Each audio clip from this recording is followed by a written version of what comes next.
on le sait qu'en général, l'industrie alimentaire, elle est plus dirigée. On va trouver des producteurs qui veulent gagner leur vie. Donc, notre santé n'est pas vraiment toujours leur priorité.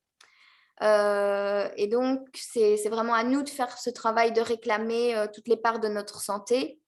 Et la plupart des gens, vraiment, des producteurs sont, voilà, on s'en rend compte quand on gêne et qu'on sort à l'extérieur, quand on voit ces stands de fromage, etc. Enfin, quand on voit tout ce qui se passe, tout ce qui se joue et qui est plus pour le plaisir des papilles que vraiment pour une nourriture qui nous convient.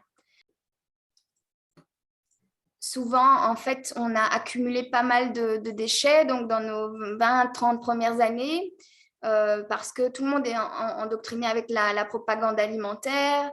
Et bon, on part avec un bagage génétique qui est chacun différent. Certains ont besoin de faire plus d'efforts que d'autres, etc. Voilà, nous aussi, on doit évidemment déprogrammer pas mal de choses en termes d'idées reçues autour de la nourriture. Et finalement, notre santé, c'est le résultat de nos choix jusqu'à aujourd'hui, mais aussi ceux de nos parents, plus la génétique dont on a hérité. Et on est des créatures d'habitudes, donc c'est aussi assez facile d'introduire de nouvelles bonnes habitudes dans nos vies et puis d'essayer de rester sur ces rails-là. Et on voit que petit à petit, on monte de plateau en plateau. Sur la scène publique, il y a beaucoup de noms, beaucoup de personnages, etc. Et certains font partie de ce qu'on appelle l'opposition contrôlée. Ces personnalités prétendent protéger les semences, etc., sensibiliser le public. On les voit sur les plateaux. On les voit d'ailleurs depuis des années, 10 ans, etc. Ce sont toujours les mêmes visages. Dans le paysage francophone, on a les Pierre Rabhi, ces personnages qu'on a déjà vus. Et c'est vrai qu'on voit un discours assez intellectuel, on n'apprend pas, voilà, qui séduit, mais qui ne va pas forcément nous donner envie de nous lever de notre chaise et changer les choses. C'est un peu un effet de sédatif comme ça. Et en plus, bien moi, j'ai une expérience qui m'a confirmé aussi que les graines de cocopelli n'étaient pas forcément de qualité et que ces graines peuvent être vraiment imprégnées d'une certaine fréquence et la fréquence de l'association, voilà, et les intentions des, voilà. Donc, il y a un certain, il y a une, avec Cocopolis, ce qu'ils essayent, c'est vraiment aussi d'avoir un monopole et ça marche auprès d'une certaine couche de la population, etc. Mais voilà, moi, j'y crois pas forcément à ces organisations qui déguisent un peu leurs intentions, qui sont là pour façonner l'opinion publique, aussi pour nous distraire. D'autres projets, peut-être faits par des gens comme vous et moi. Voilà. Et ce qu'on a connu en 2020, c'est beaucoup cette mise en place de problèmes, réactions, solutions, c'est ce qu'ils font toujours. Ils veulent des changements à la société, donc ils implémentent parfois de toutes pièces un problème qui va mener avec son déroulement, etc., à faire accepter aux gens plus facilement certains changements, comme on a vu en 2020-2021. C'est l'exemple parfait. Voilà, il y a beaucoup de gens qui sont là pour polariser le discours, pour nous donner envie de marcher d'adopter certaines réactions, de manifester, etc. Voilà, et de nous encourager à rester très polarisés aussi. Voilà, et ça joue beaucoup, beaucoup sur les glandes surrénales aussi. Donc, ce sont des états de peur aussi, peur pour notre propre survie. Voilà, en général, il y a une programmation immense qui fait que peut-être quand on était chez nos parents, on avait voilà, on se levait, on avait un déjeuner copieux, peut-être avec des produits inappropriés. Moi, je me souviens des céréales avec du lait, etc. C'est vraiment pas ce qu'il y a de mieux. Après, on part à l'école ou au travail, donc 5 jours, semaine, etc. Puis on revient, il y a encore des dîners lourds. Et puis, on nous propose des occupations comme ça au soir après avoir mangé. Donc, on voit que notre vie est bien remplie comme ça et que c'est vraiment difficile d'y créer de l'espace. Et puis, on le sait que ce régime alimentaire, il est basé sur des principes inversés qui nous tuent à petit feu, qui a créé beaucoup d'acidité, beaucoup d'obstruction. Voilà. Qui plus est, il y a toutes ces opérations psychologiques dont on a déjà parlé un peu, qui ne sont pas toujours faciles à naviguer. Donc, autour de la nutrition, la régénération, la désintoxication. Et il y a aussi de nombreux personnages sur la scène. Ça devient difficile peut-être d'écouter, de suivre, et qu'il y a un certain contrôle au niveau de notre énergie qui nous étouffe au bout d'un moment. Et donc, on a besoin aussi de s'en détacher parce que je pense qu'on est en recherche de quelque chose de vrai.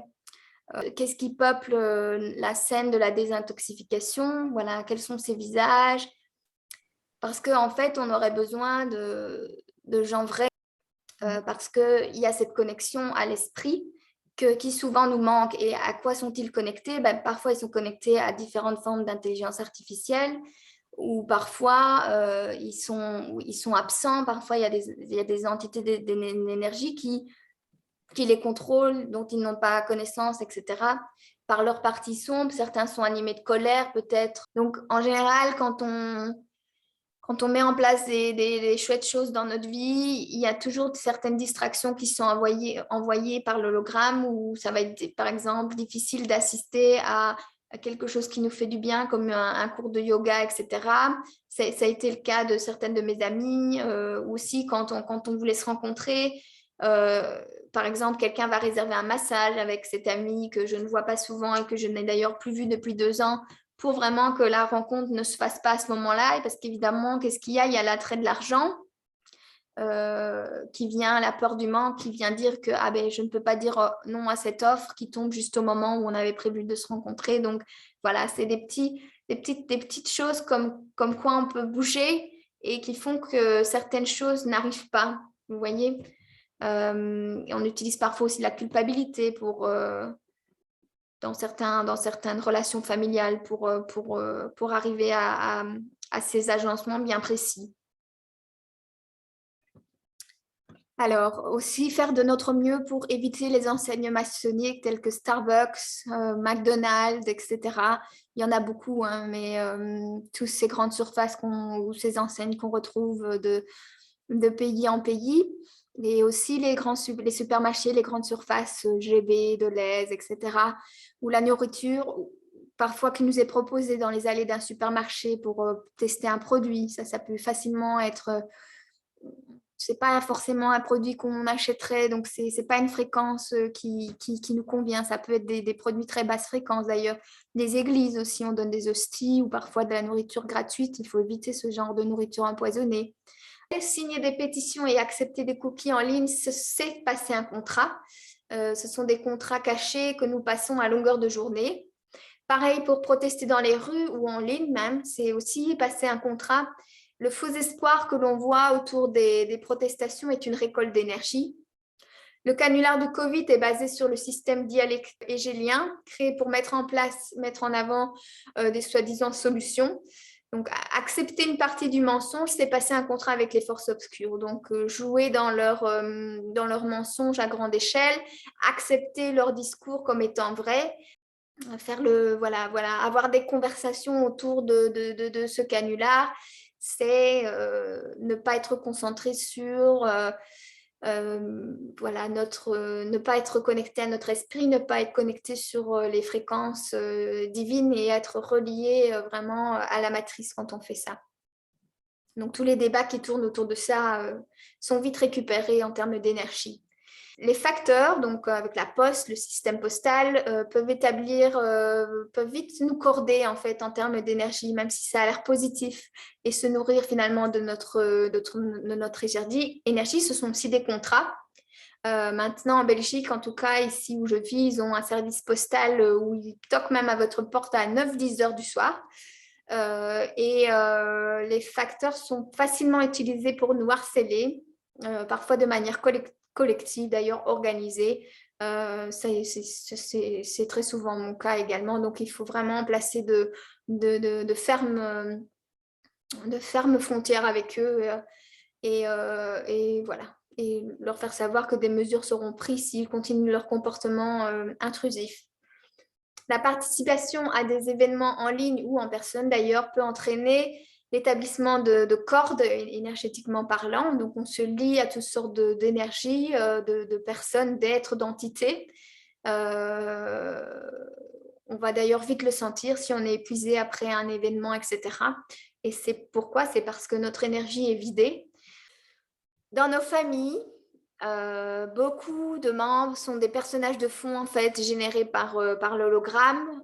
Ils plafonnent rapidement au niveau de leur évolution et sont généralement utilisés négativement, ne serait-ce que pour nous distraire ou récolter un peu notre temps. Donc, dans les familles, voilà, il y a toutes sortes d'êtres différents. Donc, c'est mieux de savoir qui est quoi et qui se cache derrière chaque costume.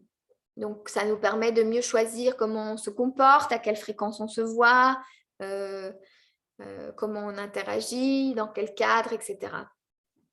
La plupart des cours qu'on trouve sur Internet, des formations, des chaînes YouTube, sont en fait gérés par des êtres qui ne sont pas connectés à la source éternelle, qui sont des êtres issus de la simulation, des synthétiques, des clones. C'est rare de tomber sur des vrais.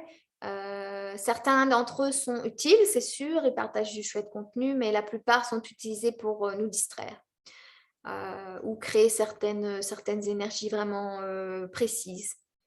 On obtient la guérison la plus puissante lorsqu'on est connecté à des êtres réels qui font le travail et travaillent sur nos ombres tous les jours, des êtres qui ont suffisamment guéri pour ne pas être un danger pour les autres et qui déprogramment constamment les nouvelles couches qui sont utilisées pour les contrôler et les influencer.